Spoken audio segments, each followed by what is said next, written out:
Welcome to Marple Whispers. I'm Sean. Tell me, where are you listening from right now? And what time is it there? I'd love to know. Share it in the comments along with how you liked the story. I reply to every single one of you. Now let's step into the mystery. In the shadowy streets of Paris, where rain hides deadly secrets, an elegant English socialite, Lady Evelyn Hargrove, is found strangled in a storm-drenched alley, her priceless sapphire necklace vanished into the night. Enter Miss Jane Marple, the unassuming village sleuth with eyes sharper than a detective's blade, invited to the City of Light, but drawn into a web of betrayal. Suspects swirl like mist: her debt-ridden husband, a passionate American artist lover, a vengeful rival socialite, and a trembling French maid with a hidden blood tie. Clues emerge: a planted glove, a chipped pearl button, forged alibis, and midnight whispers of conspiracy. As Marple knits the threads of greed, revenge, and forbidden love, she unmasks the killers in a heart-pounding revelation. But will justice shine through the rain, or will Paris's elegance conceal one final twist? Chapter 1. The Stormy Arrival. The platform at Gare du Nord was a swirling chaos of steam and hurried footsteps, the air thick with the metallic tang of rain-soaked rails. Miss Jane Marple, her small frame bundled in a sensible tweed coat, clutched her carpet bag with one gloved hand, while the other steadied her umbrella against the gusts that whipped through the open arches. At 74, she had crossed the Channel not for adventure, goodness no, but at the persistent urging of her nephew Raymond West, who believed a dash of Parisian sophistication might enliven her rustic anecdotes from Willowbrook. The City of Light, however, greeted her with a sullen downpour, turning the boulevards into glistening mirrors that reflected the hurried silhouettes of passers-by. She navigated the throng with the quiet determination of one accustomed to village fates and unexpected detours, her sharp blue eyes missing nothing. The porter's furtive glance at a bulging pocket, the elegant lady whose fur collar hid a bruise just visible at the neckline. People are puzzles, she often thought, and puzzles rarely solve themselves without a nudge. A taxi stand loomed ahead, and she raised her umbrella like a beacon, hailing a weathered cab with a driver whose cap dripped rivulets onto his cigarette. "Hotel de la Paix, s'il vous plaît," she said in her schoolroom French, settling into the worn leather seat as the engine sputtered to life. The driver, a grizzled Parisian with a scar bisecting his eyebrow, glanced at her in the mirror. "Anglaise, eh? Bad day for sightseeing. The rain, it hides everything and everyone." He chuckled, a low rumble that carried an edge. As they jolted through the traffic, he warmed to his theme. Last night, a real tragedy. An English lady, rich as Croesus, found in an alley off Rue de Rivoli. Strangled, they say, her pretty throat crushed like a flower stem. And poof, her famous sapphire necklace gone. The gendarmes scratched their heads. The rain washed away the killer's trail. Paris, she is romantic, but deadly too. Miss Marple's needles tucked in her bag seemed to itch for action, though she merely nodded politely. How dreadful! Was she alone? The driver shrugged, navigating a puddle that splashed like a gunshot. Who knows? Fashion Week brings the vultures. Husbands with secrets, lovers with jealousies. Lady Evelyn Hargrove, they call her. Hosted those fancy balls where champagne flows and tongues wag. Mark my words, mademoiselle, it was no stranger's work. The hotel emerged from the mist, a modest establishment near the Seine, with ivy clinging to its stone facade, like whispered secrets. Miss Marple tipped the driver generously, enough to encourage talk, not suspicion, and entered the lobby, where a brass bell announced her with a cheerful ding. The concierge, a portly man with pomaded hair, assigned her a room overlooking the river, its waters churning grey under the relentless sky. That evening, as twilight bled into night, she descended to the lounge for a modest supper. The room hummed with subdued conversations, the clink of cutlery punctuating the patter of rain against the windows. She chose a corner table, her back to the wall, a habit from Willowbrook teas where one never knew what might unfold. A bowl of steaming onion soup arrived, its crusty cheese a small comfort. But her attention fixed on the cluster of guests nearby. 2 English tourists, a French businessman, and a veiled woman whose fingers toyed with a locket. Fragments drifted to her ears like autumn leaves. Hargrove? Yes, strangled in the downpour. They say the necklace was worth a king's ransom. Blue as the Mediterranean, cursed perhaps. The businessman leaned in, his voice a conspiratorial whisper. She argued at the gala the night before. With her husband? Or that American painter who's always sketching her? The police found nothing but a soaked handkerchief, monogrammed with her initials. Miss Marple sipped her soup, her mind weaving threads. It reminded her of that business with old Colonel Hargreaves back in Willowbrook. Similar name, similar greed. He'd been found in his study, throat marked by a garrote, all for a disputed inheritance. Human nature, she mused silently, crosses oceans unchanged. The veiled woman glanced her way, eyes shadowed, then looked away quickly. Was it grief or guilt? As the clock struck 9, Miss Marple retired to her room, the rain a lullaby outside. But sleep eluded her. Instead, she sat by the window, watching lightning fork across the sky. Paris, with its elegance and enigmas, had already ensnared her. Tomorrow, Raymond would arrive, full of literary chatter. But tonight, the slain lady's shadow lingered, a puzzle begging to be pieced. And Miss Marple, ever the observer, knew puzzles had a way of revealing themselves to those who listened closely. Chapter 2. The Gathering Suspects. The morning light filtered through the lace curtains of Miss Marple's hotel room, casting a delicate pattern on the faded carpet. But the rain had not relented. It drummed steadily against the panes like an insistent visitor. She had risen early.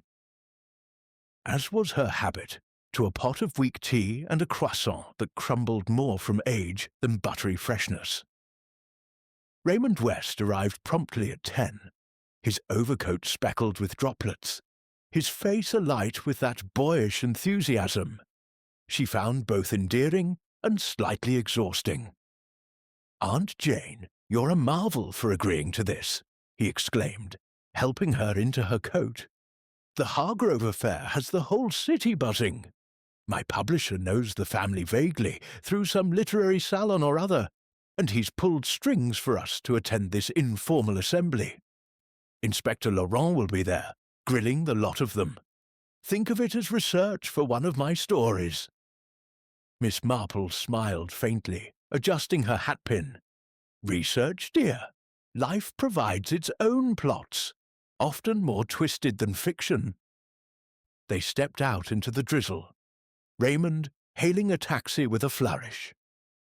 As they rattled toward Avenue Montaigne, he chattered about Parisian intrigue, but her mind wandered to the slain lady's sapphire necklace, vanished like a ghost in the night.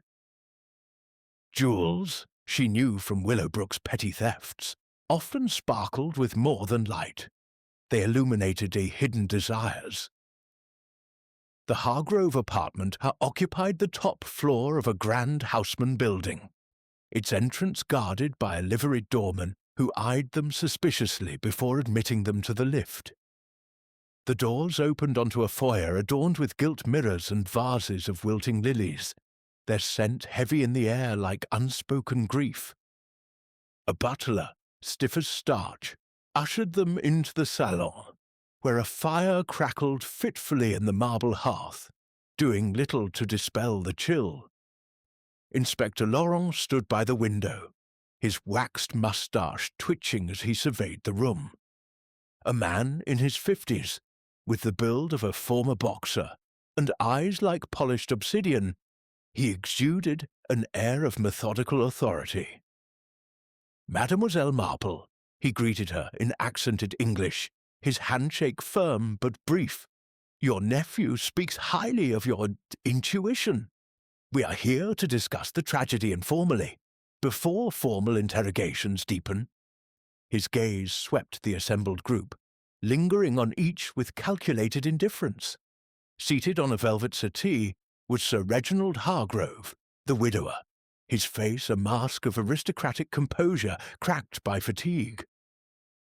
Tall and spare, with silver hair swept back and a signet ring that caught the light, he nursed a brandy despite the hour. His eyes, red-rimmed, darted to the door as if expecting interruption or escape. Miss Marple noted the tremor in his hand. It reminded her of Squire Billings in Willowbrook, whose steady grip faltered only when debts mounted. Beside him, fidgeting, with a handkerchief, sat Monique Duval, the French maid.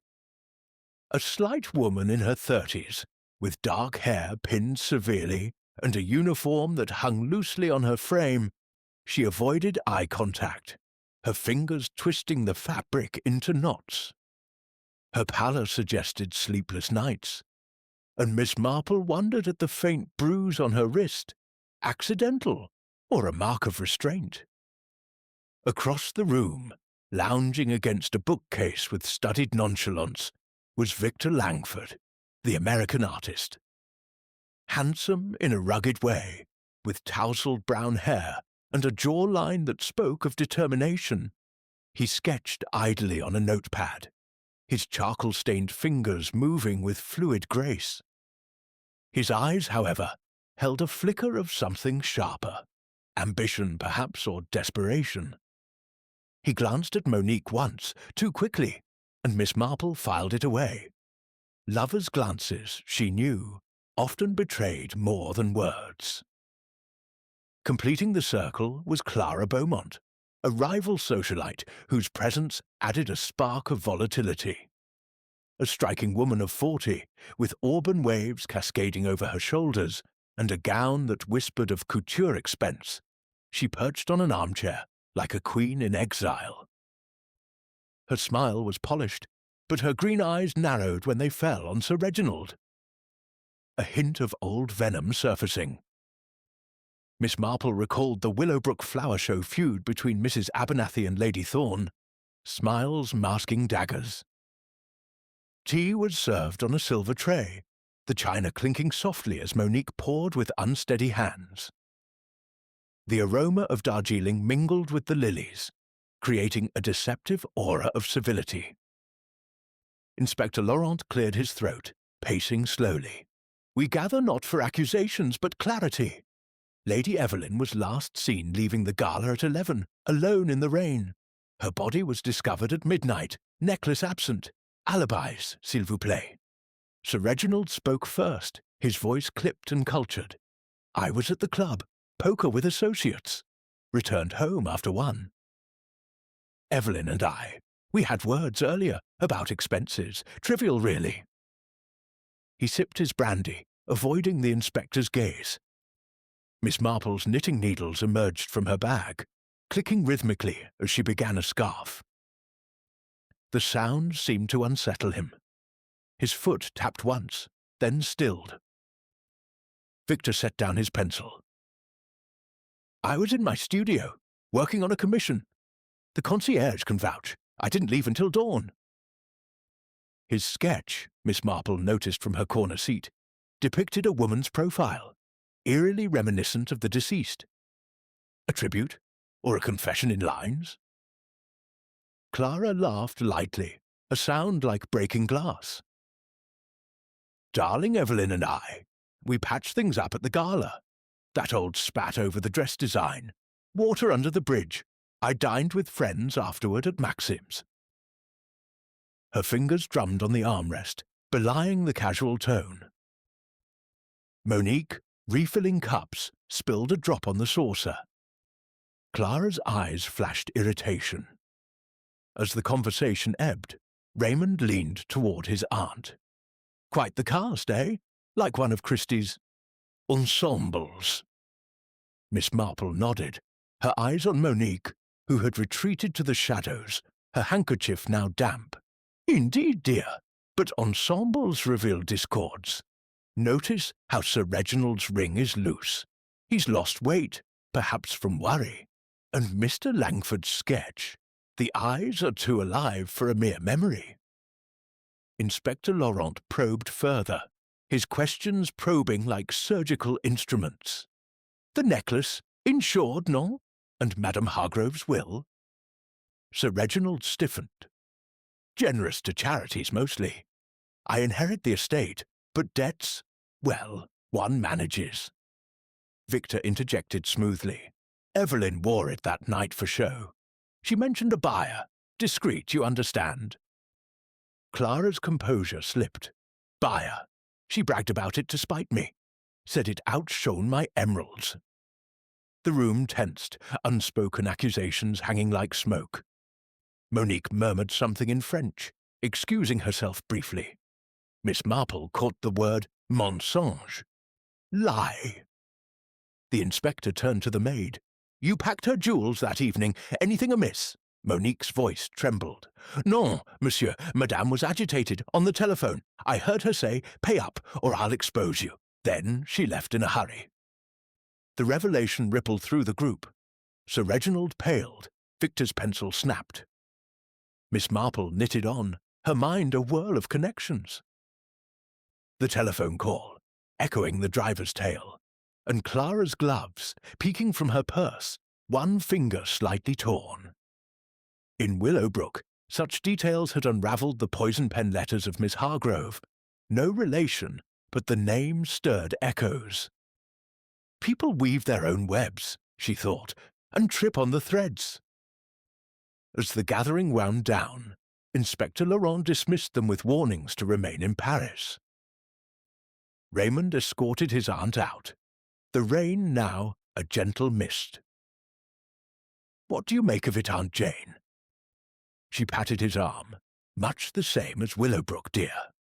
Husbands with secrets, maids with fears, artists with passions, rivals with grudges. Like poor Mrs. Fletcher, who quarrelled over a bazaar stall and ended up with arsenic in her tea. Motives simmer beneath the surface. Watch how they boil over. The taxi splashed through puddles as they departed, the apartment's windows glowing like watchful eyes. Miss Marple felt the pull of the puzzle, its pieces scattering like raindrops, waiting for her gentle hand to align them. Paris might dazzle, but darkness hid in its elegance, and she, with her village wisdom, would illuminate it step by subtle step. Chapter 3. Clues in the cobblestones. The Paris rain had eased to a fine mist by midday, veiling the city in a gossamer shroud that softened the edges of its grand architecture. Miss Jane Marple, undeterred by the damp, donned her sturdy galoshes and set out from the Hôtel de la Paix with the purposeful stride of one on a mission. Raymond had offered to accompany her, but she waved him off gently. No, dear, a solitary walk clears the mind, like pruning a rose bush to reveal the blooms. He-ho-ish, chuckled, assuming it was mere sightseeing, but she knew better. The alley off Rue de Rivoli called to her, its cobblestones holding secrets washed, but not erased by the storm. The boulevard thronged with midday bustle, vendors hawking chestnuts from steaming carts, their cries mingling with the honk of automobiles and the clip-clop of horse-drawn fiacres. Miss Marple navigated the crowd with ease, her umbrella serving as both shield and staff. She paused at a florist's window, admiring a display of crimson roses, but her thoughts lingered on Lady Evelyn, a woman whose life had been as thorny as those stems.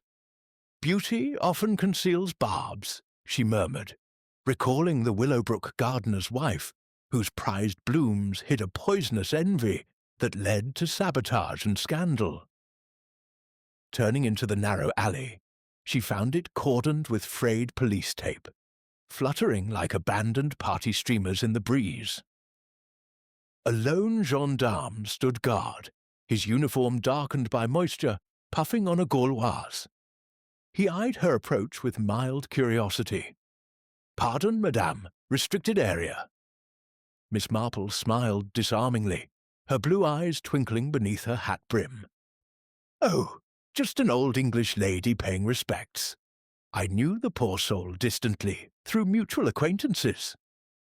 The gendarme, perhaps softened by her grandmotherly air, shrugged and allowed her a brief glance, warning her not to touch anything. The alley was a forgotten sliver between towering buildings, its cobblestones uneven and slick, pooling with remnants of the downpour. Shadows clung to the walls, where graffiti whispered urban tales. Miss Marple stepped carefully, her gaze sweeping the ground like a lighthouse beam. There, half buried in a grate, lay a sodden leather glove, its fine stitching embroidered with the initials E.H. in gold thread. She bent closer, not touching, but noting the quality. Kidskin, expensive, likely Lady Evelyn's, left behind in haste, she thought, or planted to mislead. A few paces away, glinting faintly in a puddle, was a small pearl button, its iridescent surface marred by a chip. It seemed out of place amid the grime, too delicate for this rough setting. Miss Marple committed its details to memory. 4 holes, slightly irregular, as if from a bespoke coat. Buttons tell stories, she reflected silently. Like the one that undid the Willowbrook seamstress's alibi. She claimed to be mending, but the thread didn't match. The gendarme coughed impatiently, and she straightened, thanking him with a nod before retreating to the boulevard. Back at the hotel, she requested a pot of chamomile tea in the lounge, settling into a plush armchair by the fire. The warmth seeped into her bones as she sipped, her mind unravelling the morning's finds. The sapphire necklace remained elusive. Inspector Laurent had telephoned earlier to confirm no reports from pawnshops or jewellers. "Vanished like smoke," he'd grumbled. Miss Marple pondered. Theft as motive or diversion?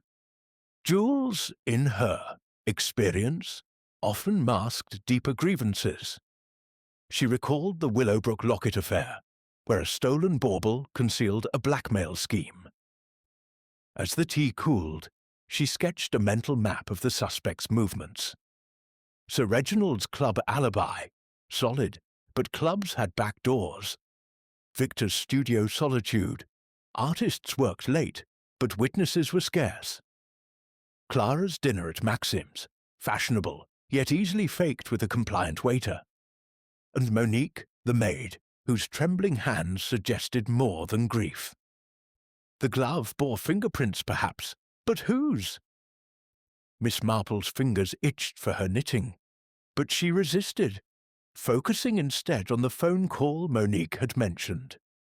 A threat, veiled but potent. Inspired, she decided on a visit to the café where Lady Evelyn had taken her last meal. It was a short walk along the Seine, the river's surface rippled by the mist, barges gliding like silent spectres. The café, Le Petit Croissant, nestled in a quaint square, its awning sagging under accumulated rain. Inside, the air was redolent with fresh bread and coffee. Patrons huddled over newspapers, steam rising from their cups. The owner, a rotund man with flour-dusted apron and a booming laugh, greeted her effusively. "Bonjour, madame. A table by the window." Miss Marple ordered a café au lait and a pastry, easing into conversation with the skill of a village gossip. Such a charming spot. I hear a poor English lady dined here recently, the one in the papers. The owner's face clouded. Ah, oui, Lady Hargrove. Tragic. She sat right there. He pointed to a corner table, nibbling a croissant, distracted. On the telephone most of the time. Miss Marple leaned forward, her voice conspiratorial. Distracted. Poor dear. Arguments can spoil the appetite. He wiped his hands on a towel, glancing around before lowering his voice. Indeed, she was sharp-toned. You'll regret crossing me, mark my words. Then slammed the receiver. Paid in cash, left in a huff. The rain was pouring by then. Miss Marple nodded sympathetically.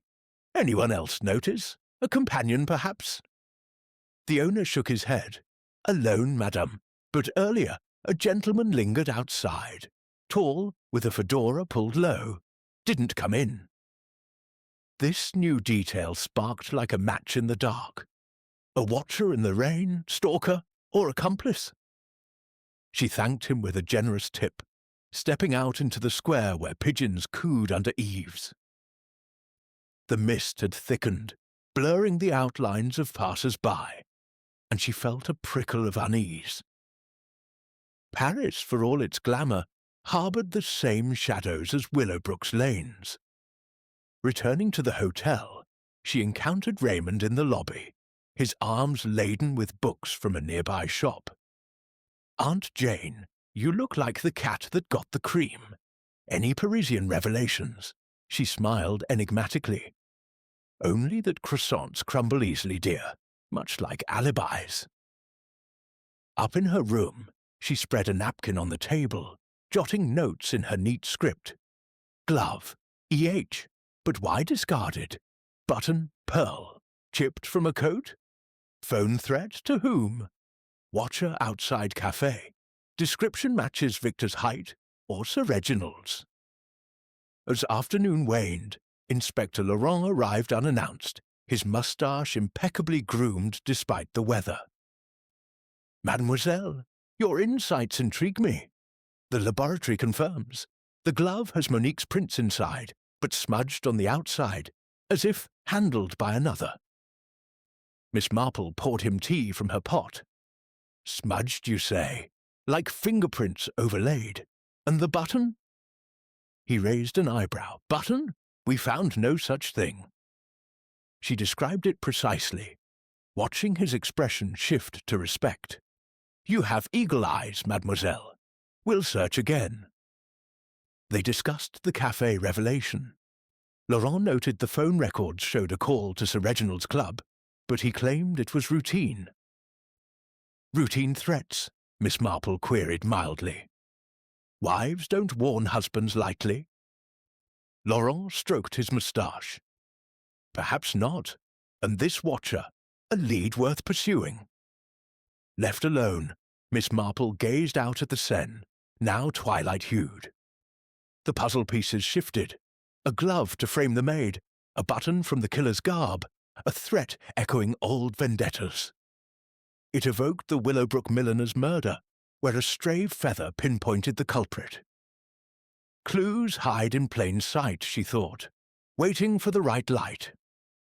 The evening brought a chill wind, rattling the windows. Miss Marple dined lightly in her room, her mind alive with possibilities. Tomorrow would bring more threads to weave or unravel. Paris's rain might cleanse the streets, but not the stains of human folly. And she, with her unassuming wisdom, would persist, one cobblestone at a time, until the truth emerged from the mist. Chapter 4. Shadows of the Past. The Parisian dawn broke with a reluctant greyness. The rain reduced to a petulant drizzle that clung to the window panes of Miss Jane Marple's modest hotel room.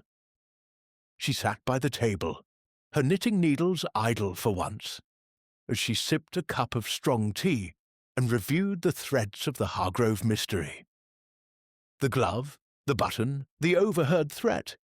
They were like scattered stitches in a tapestry, waiting for her deft hands to weave them into coherence. Willowbrook had taught her that secrets, like roots, often lay buried in the past, and today she resolved to unearth Lady Evelyn's.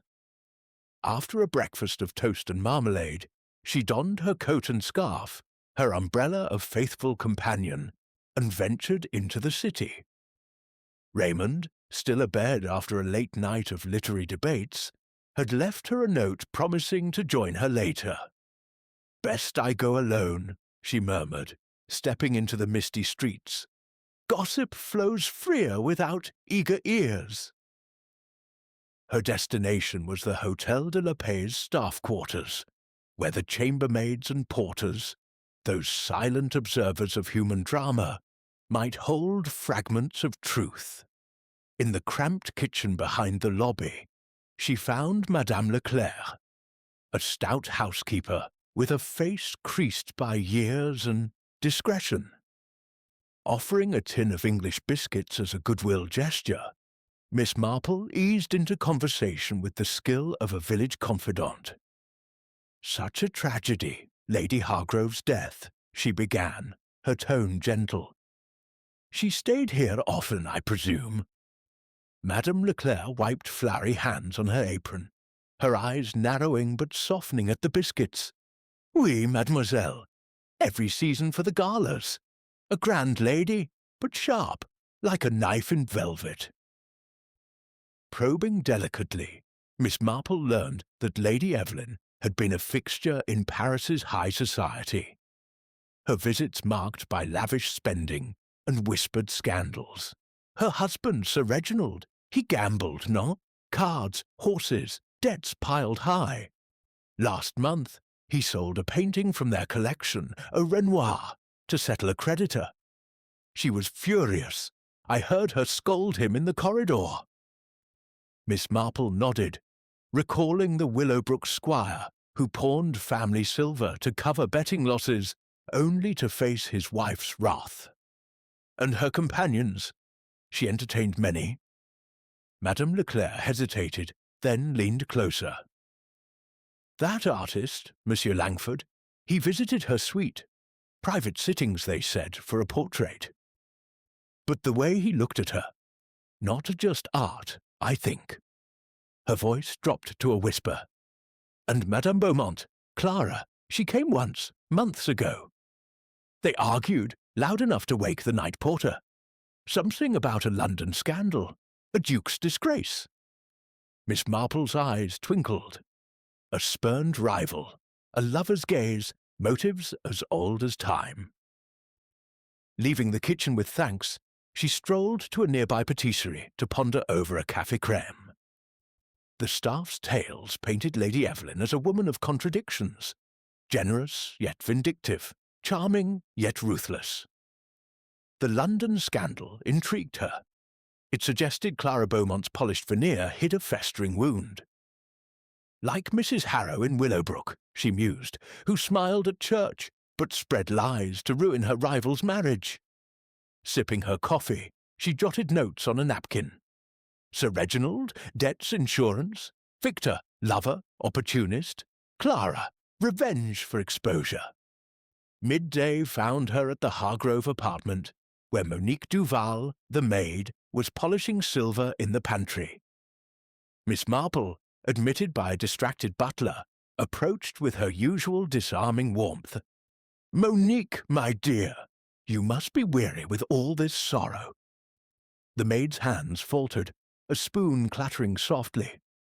Her eyes, red from crying or sleeplessness, met Miss Marple's with a flicker of fear. "Madame was kind to me. Mostly," she whispered, "but she could be cruel." Under gentle coaxing, Monique revealed a painful secret. "She caught me with a brooch, one she rarely wore. Said I stole it, threatened to dismiss me without reference. I swear I only borrowed it for a night." Her voice broke. She forgave me, but the threat lingered. Miss Marple patted her hand, noting the bruise on her wrist, fainter now, but telling. "Cruelty." "Leaves marks," she said softly, but so does fear. Did she speak of her troubles? Monique shook her head. Only that she feared betrayal. She said, "Trust is a luxury I can't afford." As Miss Marple left the pantry, she overheard Sir Reginald in the study, his voice low but urgent on the telephone. "The policy will cover it, yes? The sapphire was insured for a fortune." She lingered by the door, unseen as he added, "No, the debts are manageable now. Her death changes everything." The receiver clicked, and she slipped away, her mind racing. An insurance policy on the necklace, convenient for a man drowning in debt. It echoed the Willowbrook grocer's scam, faking a burglary to claim insurance, only to be undone by a forged receipt. That afternoon she visited a discreet bookshop Raymond favoured, hoping to glean more about Clara Beaumont's past. The elderly proprietor, a friend of Raymond's publisher, was a fount of society gossip.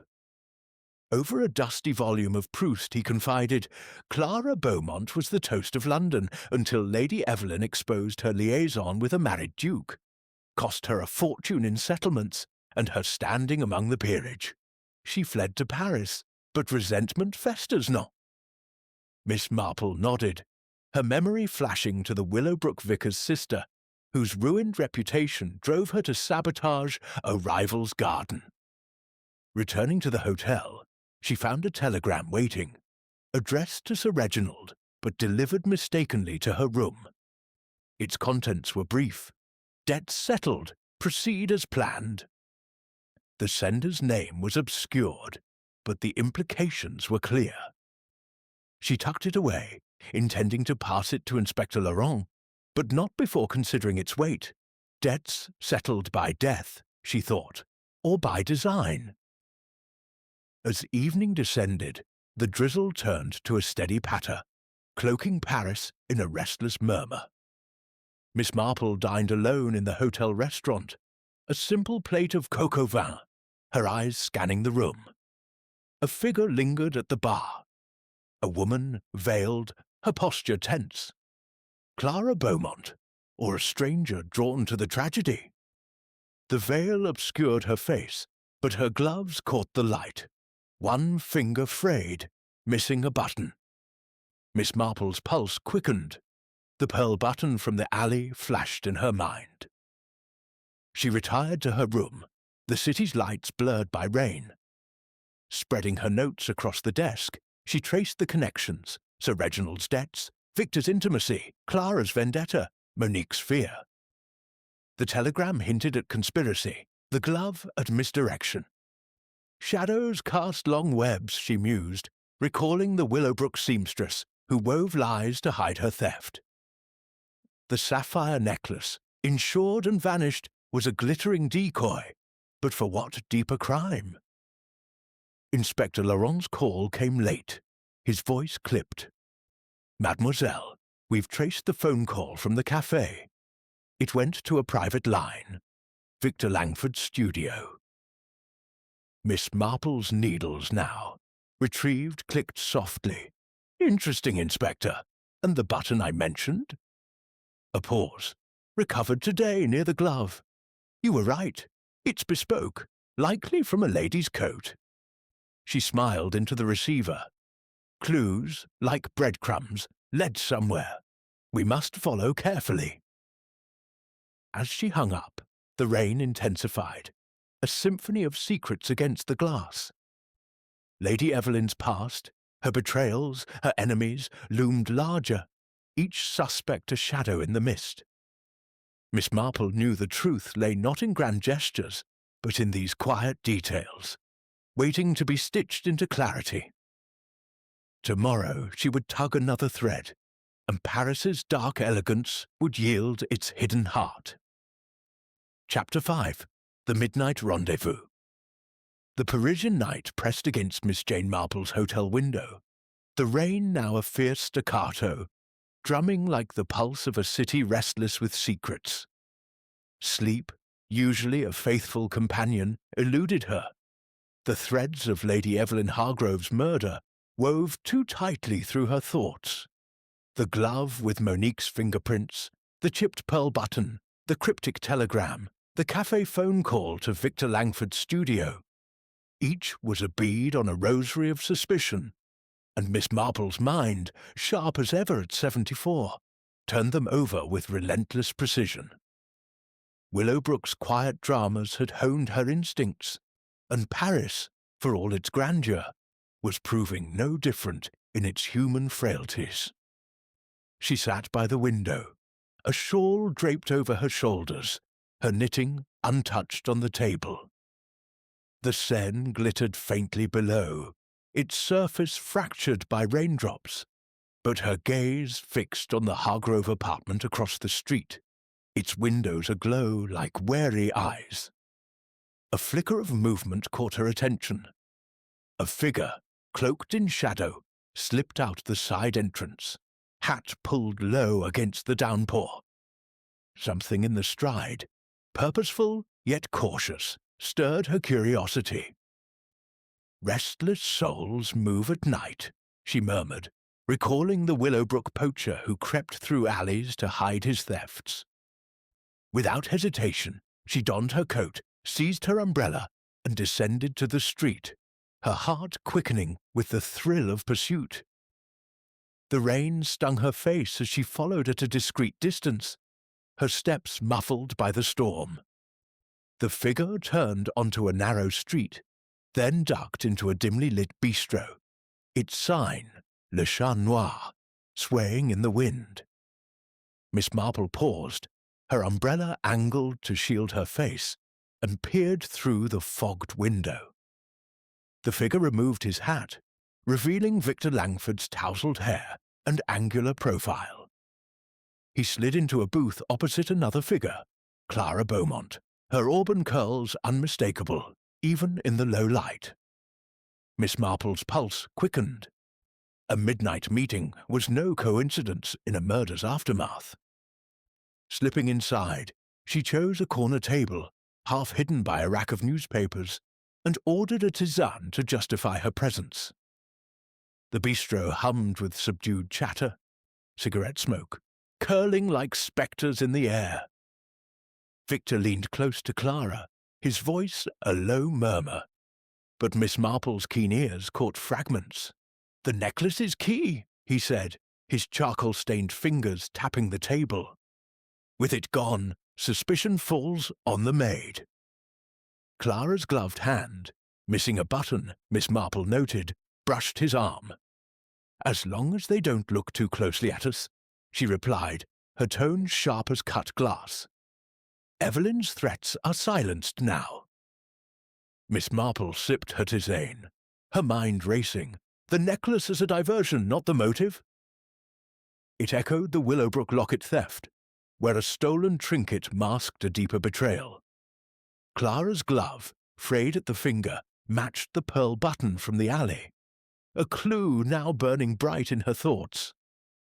Victor's sketchbook lay open beside him, its pages revealing a study of a woman's hand, adorned with a sapphire ring. Was it Evelyn's, or a fiction to mislead? She filed the image away, her needles itching to click out the rhythm of her deductions. The pair rose abruptly, Victor tossing coins onto the table.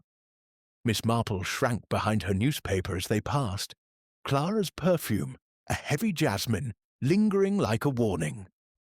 She waited until they vanished into the rain before returning to her hotel, her goloshes squelching softly. In her room she lit a single lamp and spread her notes across the desk, adding, "Victor and Clara, conspiracy, necklace a decoy, button links Clara to alley." The pieces were aligning, but gaps remained. Why frame Monique? And what of Sir Reginald's debts, settled so conveniently by his wife's death? Sleep still distant, she recalled Inspector Laurent's update about the fingerprints.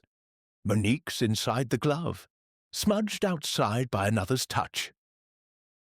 A glove can be worn by any hand, she thought, like the Willowbrook vicar's wife, who used her sister's shawl to mislead witnesses.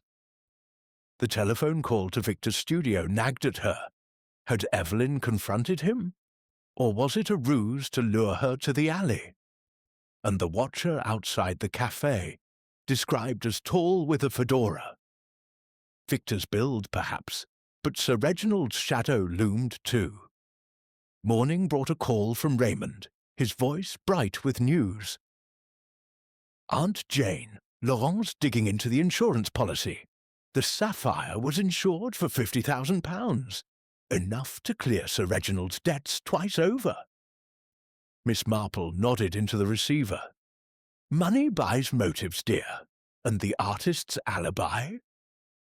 Raymond hesitated. Shaky. The gallery's night guard saw him, but the ticket's date is smudged, possibly altered. She thanked him, her mind turning to the sketchbook's ring.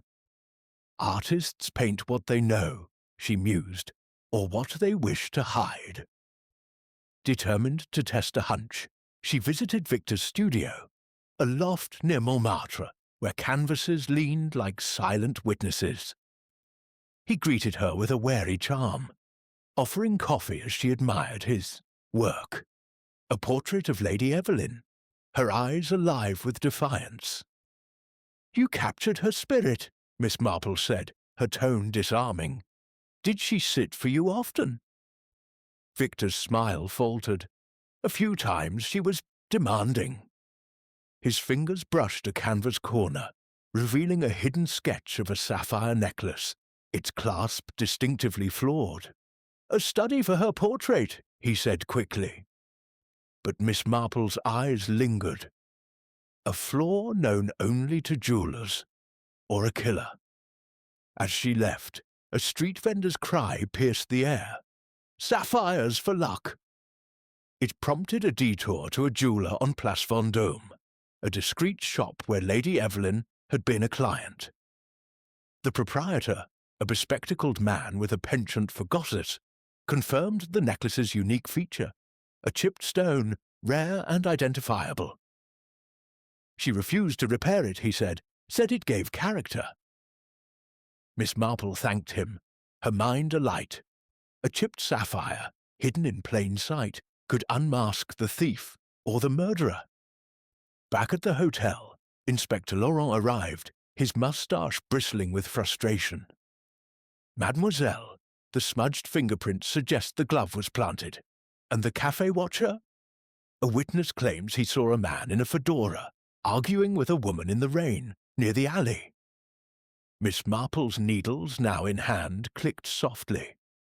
Arguing or staging a scene?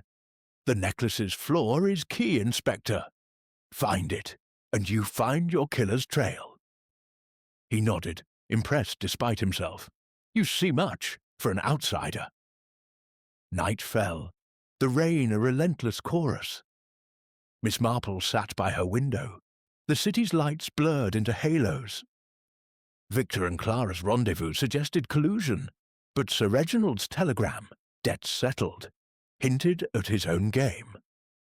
Monique's fear, the glove's prints, the button's gleam, all pointed to a web spun with care.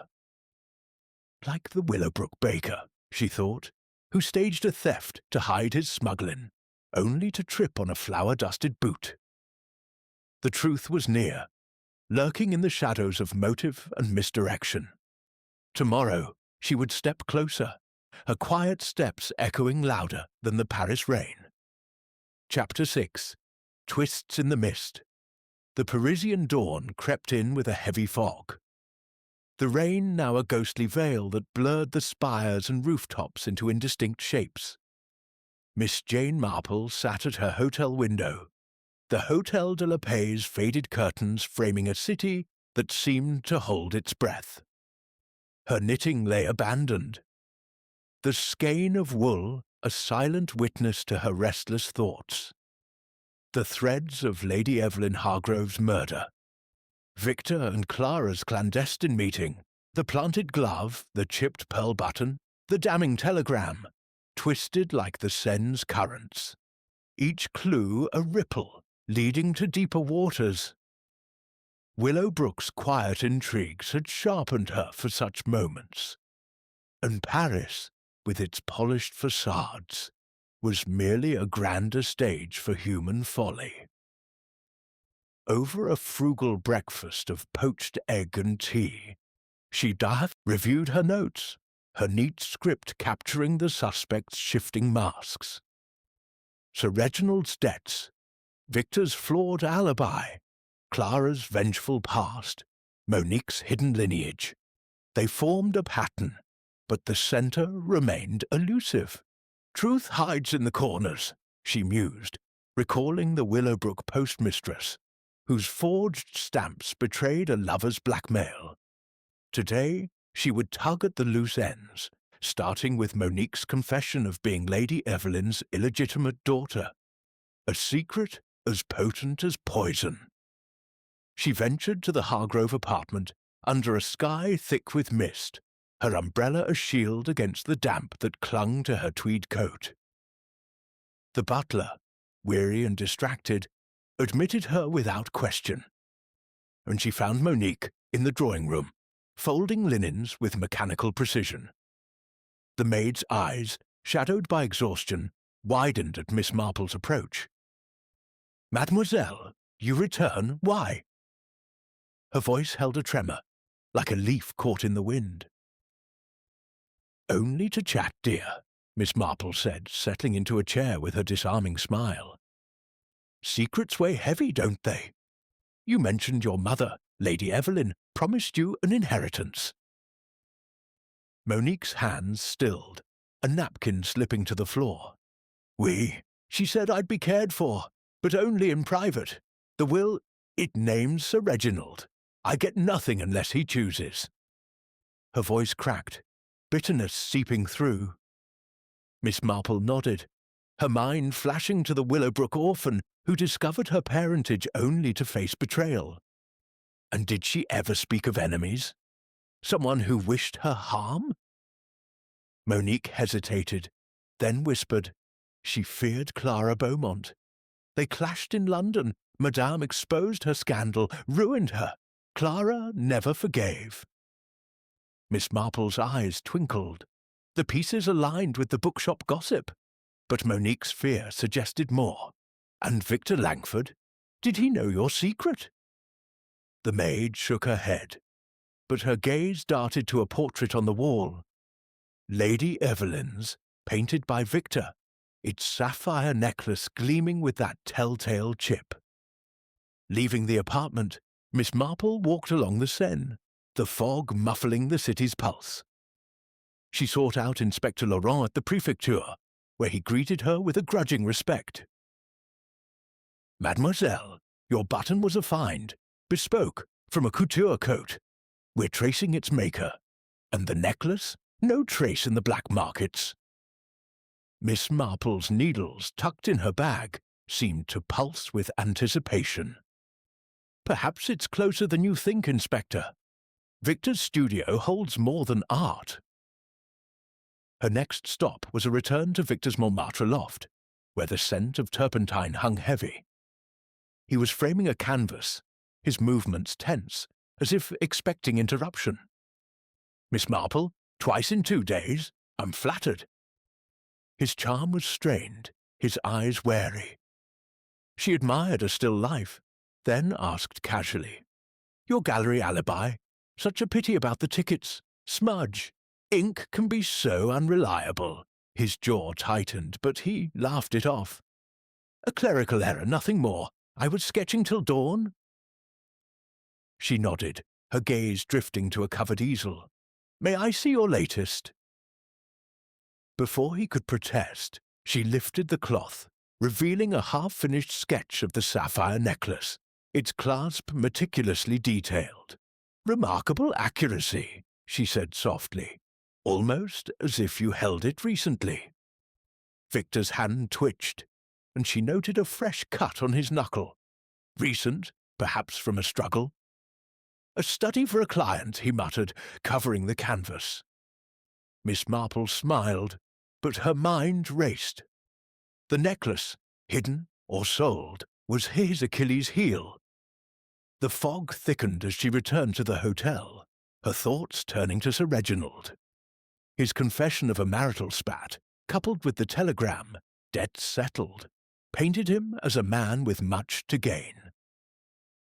She telephoned Raymond, who was dining with his publisher. "Aunt Jane, you're relentless. Laurent says Sir Reginald's club confirms he left at midnight, not one. And Clara's Maxim's alibi. The waiter recalls her, but she slipped out for an hour." Miss Marple's lips pursed. "An hour is long enough, dear.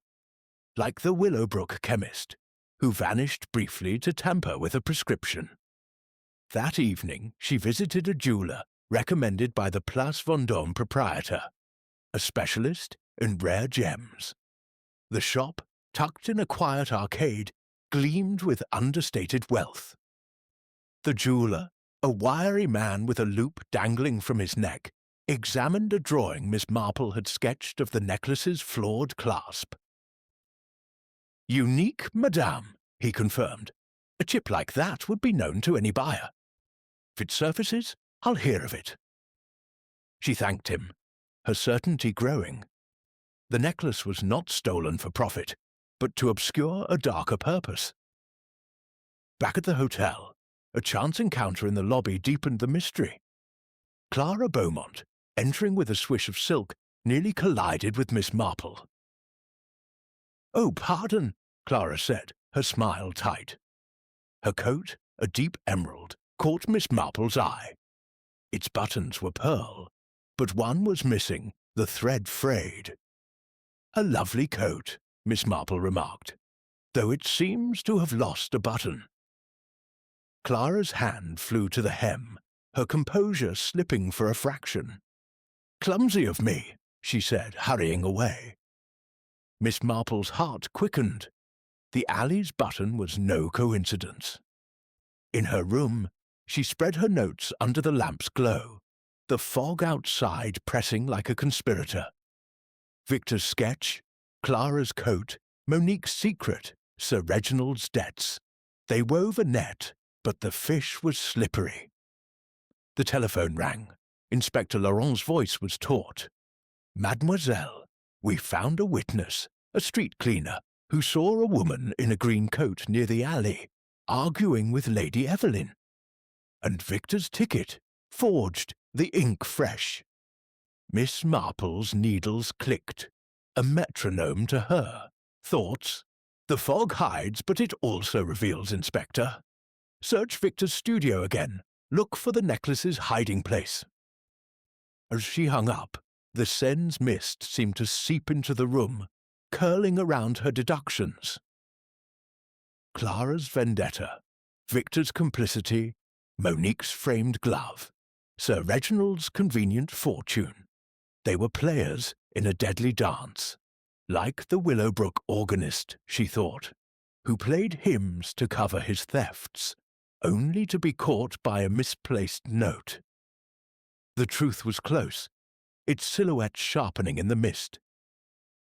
Tomorrow she would confront the shadows, her quiet resolve brighter than Paris's dimmed lights.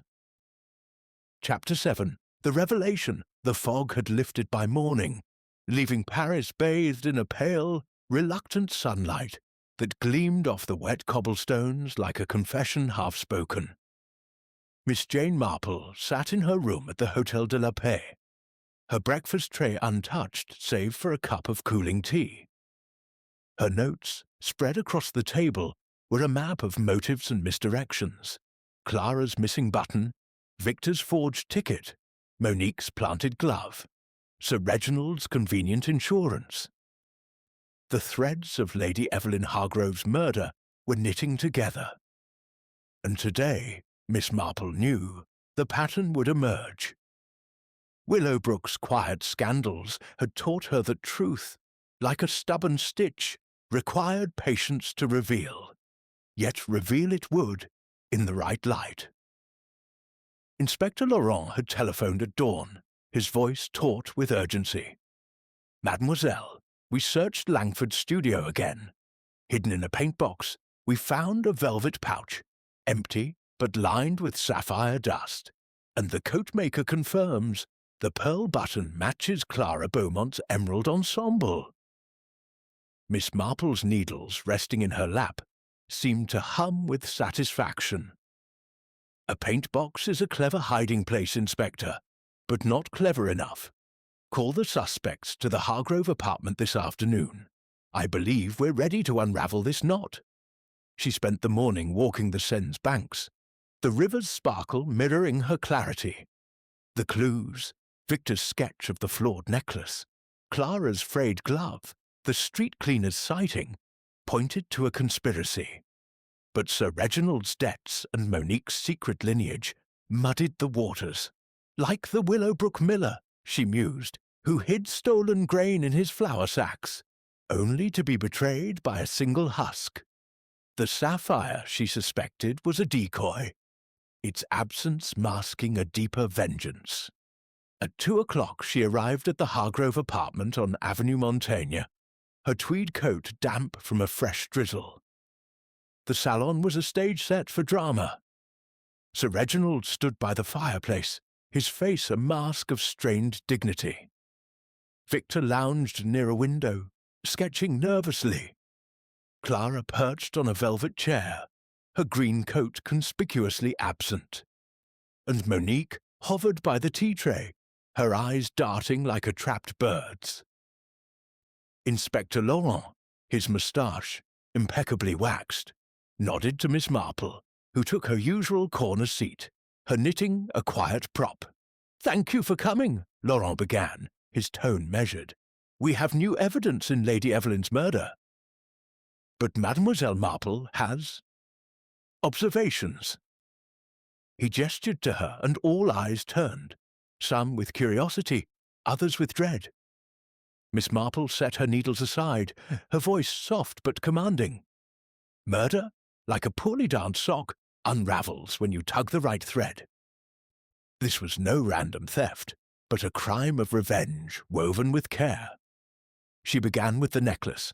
The sapphire, with its chipped clasp, was not stolen for profit. It has not surfaced in any market. It was taken to mislead, to point to greed when the true motive was hatred. She turned to Clara. "Madame Beaumont, your quarrel with Lady Evelyn was no secret. She exposed your affair with a married duke, costing you fortune and reputation. In London, such a wound festers. In Paris, it kills." Clara's smile was brittle. "Preposterous. Evelyn and I reconciled. I was at Maxim's that night." Miss Marple's eyes twinkled. "Yet a waiter recalls you left for an hour. Time enough to reach the alley. And your coat, so elegant, lost a pearl button, found near the body. The same button, I noticed, missing from your hem yesterday." Clara's hand twitched, her composure cracking like thin ice. Miss Marple turned to Victor. "Monsieur Langford, your forged gallery ticket betrayed you. You were no artist at work that night, but a conspirator. Your sketch of the necklace, with its precise flaw, shows you handled it, perhaps hid it in your paint box." Victor's pencil snapped, his face paling. "I painted from memory," he stammered, but his eyes flicked to Clara, a silent plea. "Together," Miss Marple continued, "you planned to frame Monique. Her glove, with her prints inside but smudged outside, was planted in the alley. A clever touch, but clumsy. Gloves don't stray so conveniently." Monique gasped, her hands clutching the tray. "I never touched it." Miss Marple nodded gently. "I know, dear. Your fear was real, but your guilt was not. Your mother's secret, your parentage, made you a scapegoat, not a killer." Sir Reginald coughed, his voice sharp. "This is absurd. I was at my club. My wife's temper led to her own fate." Miss Marple's gaze was steady. "Indeed, sir, you argued that night. Her phone call, overheard at the cafe, was to you. You'll regret crossing me. She threatened to expose your gambling debts, perhaps cut you off. You left the club at midnight, not one, giving you time to reach the alley. But you didn't strike the blow." She paused, letting the silence weigh heavy. Clara, driven by vengeance, followed Evelyn from the cafe. A witness saw a woman in a green coat arguing with her in the rain. You lured her to the alley, used Monique's glove to strangle her, and took the necklace to suggest theft. Victor, your lover, provided the alibi and hid the jewels, knowing their flaw would never be sold. Clara laughed, a high, brittle sound. Fantasy! You've no proof! Miss Marple gestured to Laurent, who produced the pearl button and the empty velvet pouch.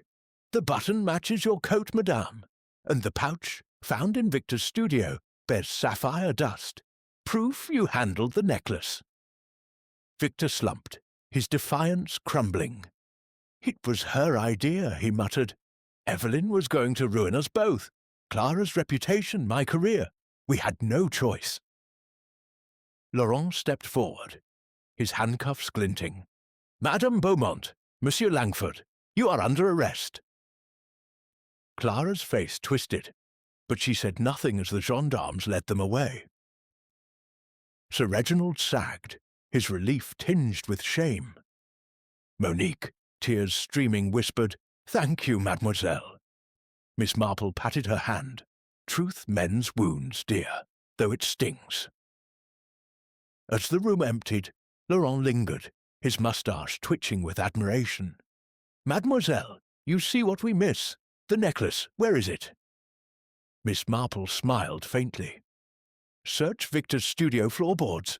Artists hide treasures in plain sight. He nodded, already issuing orders by telephone. Miss Marple stepped into the drizzle, Raymond at her side, his eyes wide with awe. Aunt Jane, you're a marvel, like Poirot, but with knitting. She chuckled softly.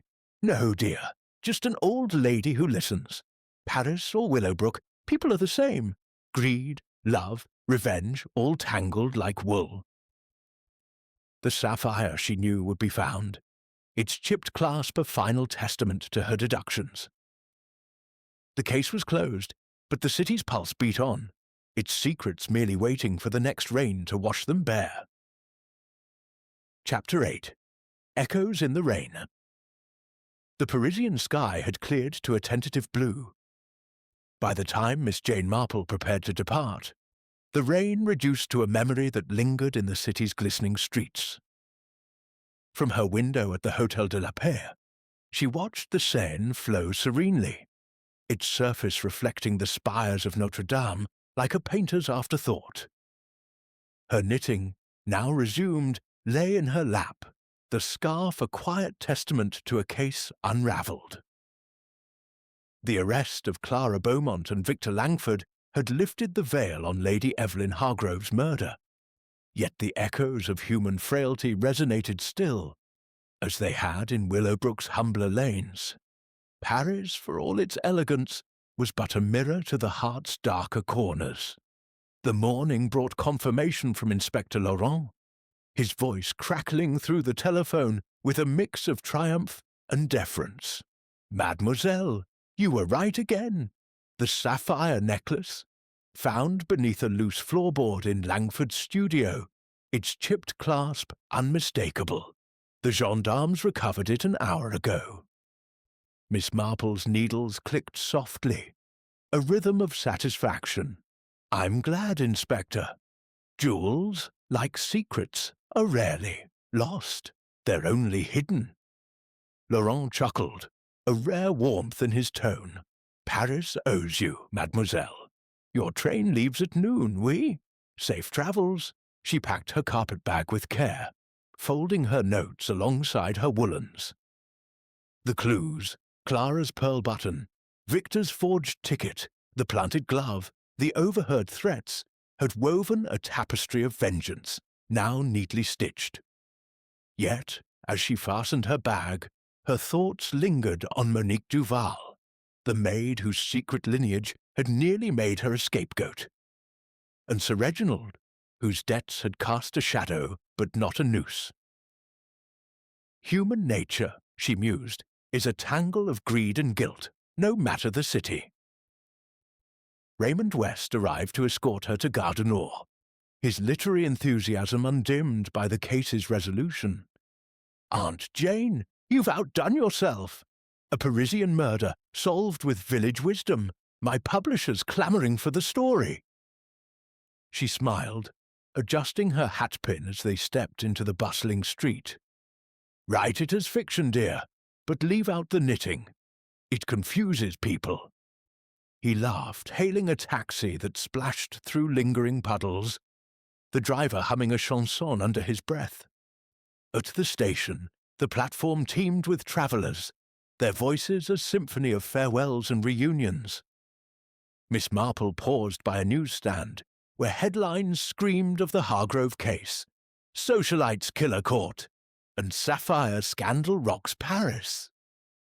She purchased a paper, more for the journey's amusement than necessity, and boarded the train, settling into a compartment with a window view of the receding city. As the whistle blew, she opened her knitting bag, her fingers tracing the familiar rhythm of purl and knit. Her thoughts drifted to the final pieces of the puzzle, clarified in the salon's tense denouement. Clara's vendetta, born of a ruined reputation, had driven her to strangle Evelyn in the rain-soaked alley, using Monique's glove to deflect blame. Victor, bound by love or ambition, had hidden the necklace, forging an alibi to shield them both. Sir Reginald's debts, though suspicious, were a red herring. His argument with Evelyn had been real, but his hands were clean. Monique, the unwitting pawn, had been spared by truth's gentle hand. The train rattled through the countryside, and Miss Marple reflected on the witnesses who sealed the case. The street cleaner's sighting of Clara's green coat, the cafe owner's memory of Evelyn's heated call, the jeweller's note on the sapphire's floor, all had been threads she'd tugged with care. Like the Willowbrook librarian, she thought, whose misplaced bookmark revealed a theft, the smallest details betray the grandest schemes. The necklace, now in police custody, would return to its rightful place, perhaps to benefit Monique, whose inheritance hung on Sir Reginald's goodwill. A fellow passenger, a chatty Englishwoman with a penchant for gossip, leaned across the silk compartment. "You were in Paris for the Hargrove affair, weren't you? Such a scandal. They say the maid was involved. Shocking for a servant." Miss Marple's eyes twinkled behind her spectacles. "Oh, my dear, appearances deceive. The maid was innocent, merely caught in others' webs. A lady's coat and an artist's sketch told the true tale." The woman gasped, eager for more, but Miss Marple demurred, her needles clicking as the landscape blurred past. At a stop in Calais, she posted a letter to Monique, a gentle note encouraging her to seek her rightful share. "Courage, dear," she wrote, "is a legacy stronger than jewels." The act reminded her of Willowbrook's orphaned seamstress, whom she'd helped reclaim a modest inheritance through quiet advocacy. As the train steamed toward Dover, the sea's grey expanse loomed, and she pondered the universal dance of motive, greed, love, revenge, that played out in villages and cities alike. Raymond's voice echoed in her mind, like Poirot, but with knitting. She smiled, shaking her head. Poirot's theatrics were grand, but her method was simpler. Observation, patience, and a knack for seeing the human heart in its unguarded moments. Clara's brittle pride, Victor's desperate loyalty, Monique's hidden pain, Sir Reginald's shadowed relief. These were the true clues, more telling than fingerprints or buttons.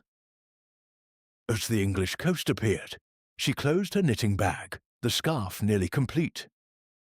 Willowbrook awaited, with its tea parties and garden gossip, where she'd recount the Parisian tale over scones, perhaps with a knowing smile. "Cities dazzle," she'd say, "but hearts beat the same, whether in rain-soaked alleys or village lanes." The murder of Lady Evelyn Hargrove, solved in the flicker of a sapphire's flaw, would join her repertoire of cautionary tales, proof that evil, however elegant, could not outwit a quiet eye. The train slowed, and Dover's cliffs rose like sentinels. Miss Marple stepped onto the platform, her carpet-bag light in her hand, her mind already turning to home. The rain, mercifully absent here, had left its mark in Paris, washing away clues, but not the truth. She boarded the connecting train to Willowbrook, her needles resuming their dance. The sapphires gleam, the alley's shadows, the suspect's lies, they were echoes now, fading into the rhythm of her journey. As the carriage rattled through Kent's green hills, she glimpsed a church spire, much like Willowbrook's, and thought of its vicar's wife, whose jealousy had once sparked a petty crime. "No matter the stage," she murmured, "the play's the same." Paris had tested her, but she'd prevailed. Her village wisdom, a lantern in the city's mist. The case was closed, the guilty bound, and Miss Marple, ever vigilant, looked forward to her fireside, where new stories, and perhaps new puzzles, awaited.